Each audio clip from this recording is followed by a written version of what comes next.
If there's a team that would come out of the East next season solely based on talent, honestly, I think it would very well be the Boston Celtics. While they have the stars, they've got great coaching, they've got the playoff experience too. The only problem, they don't have that one big man to take them out of their playoff mediocrity. Boston has been in need of a solid star big man since God knows when, probably since the time Kevin Garnett was traded to Brooklyn. And because of this, we saw how Bam Adebayo and the Miami Heat have had their way around the rim easily against them in the Eastern Conference Finals. And actually, this is the offseason wherein this problem needs to be addressed because they need to. But it's not bad for them actually. And even though the Celtics don't have the cap space and are well over the tax limit, there are a lot of ways for them to work around their roster and find the right guys to put around Tatum, Brown, Kemba, and Marcus Smart. Well, to be honest, this team has a lot of dogs in it and they're literally one piece away from entering the NBA Finals as far as I think. And to me, it all starts with trading Gordon Hayward, assuming he picks up his huge $34.2 million player option, which he'll most likely do. Well, I love the guy. I really wish he wasn't hurt as much for him to be a consistent force for the C's, but in reality, getting rid of his contract is needed for them to close in the competition. So the question is, will the Celtics be able to make the right moves this offseason for them to compete with teams like Miami, Philly, Brooklyn, or Toronto? Everyone wants a piece of Giannis, but who will the Celtics have to acquire to put them over the top? What's good guys, it's Riro in here, and in this video, we'll talk about basically everything that Boston needs to do to fast track their winning chances with their young core next season. Let's get to it.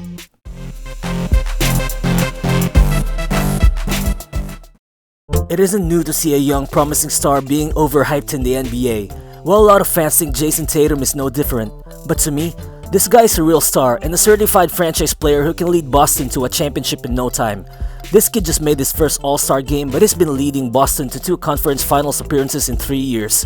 He's just been that impactful this early in his career and he keeps getting better every year. Last season, the guy averaged 23.4 points, 7 boards, and 3 assists per game while shooting 45% from the field and 40% from deep. These are great numbers for a franchise player who just finished his 3rd season, and this is why I expect Danny Ainge to sign this guy to a max extension before anything else. This offseason, Tatum is eligible to sign close to a 5-year $160 million extension. Well, this is how the front office needs to jumpstart everything because honestly, from this point on, everything this team is going to do has to be decided in the context of having Jayson Tatum as your main man. To me, he's already good enough to lead them beyond the conference finals because Tatum has been getting better in both ends of the floor year after year, and the way he's figuring out defenses have improved a lot. This is why I think Brad Stevens has to make a decision, and that is, do the Celtics need to continue running their offense through Tatum, or should they move it totally around him? Or to put it simply, should they expect him to complement his game with Jaylen Brown and Kemba Walker, or would they have to instruct the whole team to play around Tatum's abilities, just as how the 2018 to 2019 Raptors built their strategies around Kawhi's game alone? Well, to me, I think they need to go with the second one. I think it's time that Tatum ups his game and asserts his scoring dominance like a true superstar. By this time, he needs to bring out that killer mentality in games, which I think he already has. But to me, for him to be able to move up a notch as a superstar, the one thing he needs to develop is his ability to understand defenses. Well, he's going to be trapped, double-teamed, and switch on as often as teams need to. That's already expected. But if he learns to break down team defenses instead of just breaking down individual defenders, I think he'll be right where Boston needs him to be as the superstar that they need. But of course, Tatum is just the starting point. Other than that, Boston is a big logjam within their roster. As of the moment, they already have 14 roster spots filled with tons of underdeveloped young players, and they still own 3 first-round picks this coming draft. Well, they own the 14th, 26th, and 30th picks, but realistically, they can't draft and stash anymore like they used to.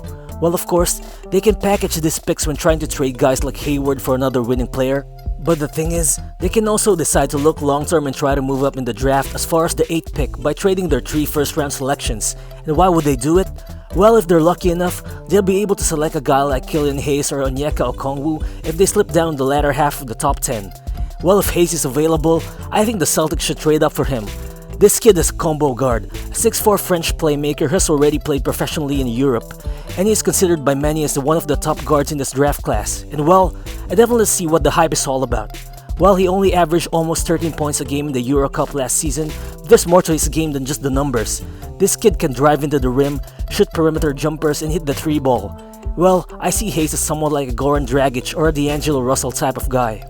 He's a lefty point guard who can score the ball in all 3 levels. Well, basically, Hayes will be a big upgrade to Brad Wanamaker as a backup to Kemba, and if you try to look ahead, Hayes just might be the Celtics point guard of the future, which you can potentially pair with Tatum and Brown in the long run.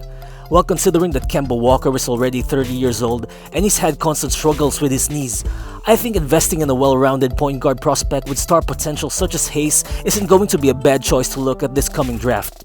Also, one other guy the Celtics might want to target if they trade up is Onyeka Okongwu. This 6'9" big man is considered one of the best all-around defenders in this entire draft. He's big enough to defend players around the rim, but is also quick enough to stretch and defend guys around the perimeter.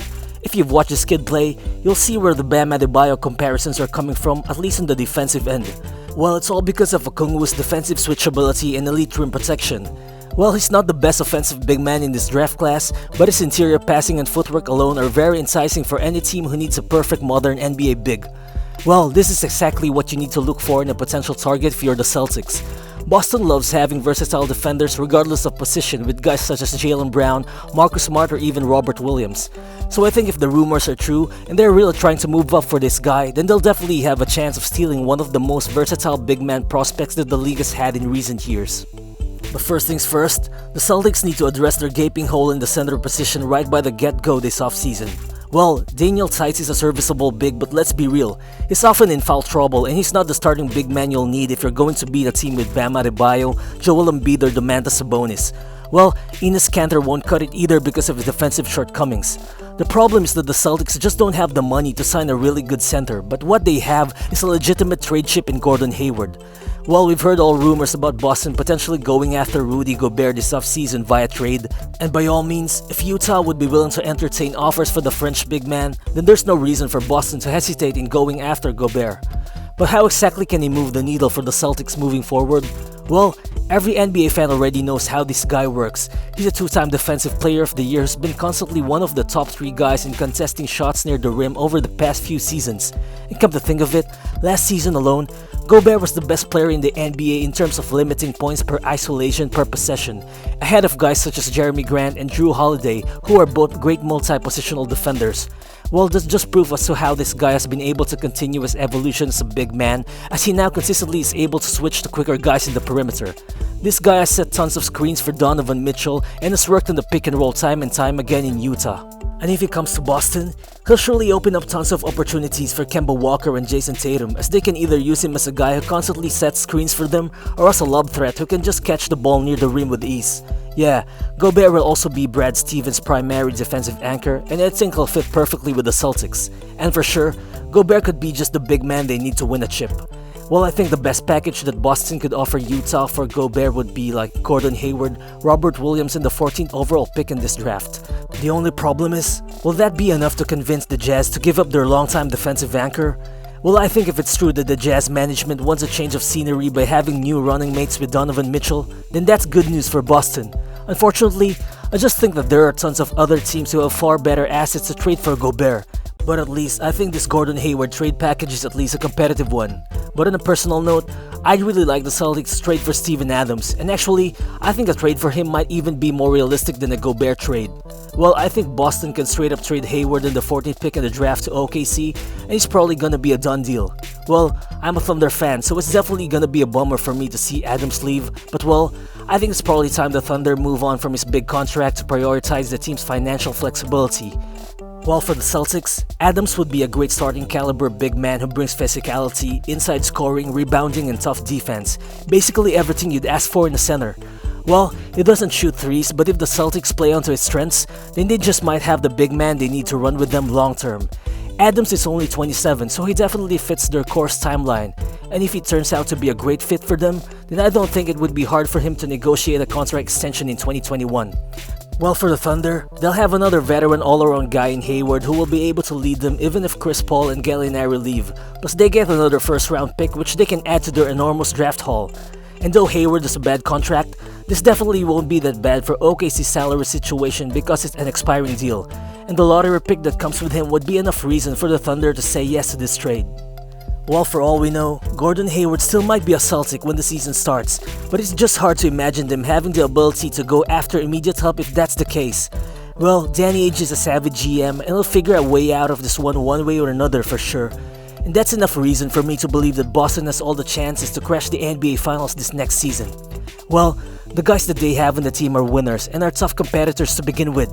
Well, Jayson Tatum already knew how it feels to almost beat a LeBron-led team in his rookie year. And if the Celtics play their cards right and Tatum switches his game to another gear, then I'm calling it. The Celtics will be the problem in the East for years to come. That is, if they're not the #1 problem in the entire league yet by that time. Thank you guys for watching until the end, and please don't forget to drop a thumbs up if you've liked this video. Also, feel free to drop a comment down below about what you think of the Celtics' future or what they need to do this offseason.